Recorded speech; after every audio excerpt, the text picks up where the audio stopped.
How to download videos in YouTube. Hello and welcome to Quick Guide. I'm up with another quick and easy tutorial video on how to download YouTube videos. Begin by opening the YouTube app on your device. Use the search bar to type in keywords for the video you want to download.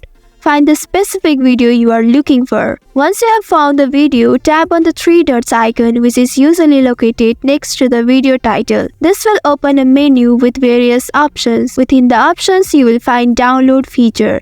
Tap on it. You will be prompted to choose the quality for your download. Select the preferred quality and tap on download. Another way to initiate the download is to click on the video to start playing it. Below the video, you will see a download icon next to the share icon.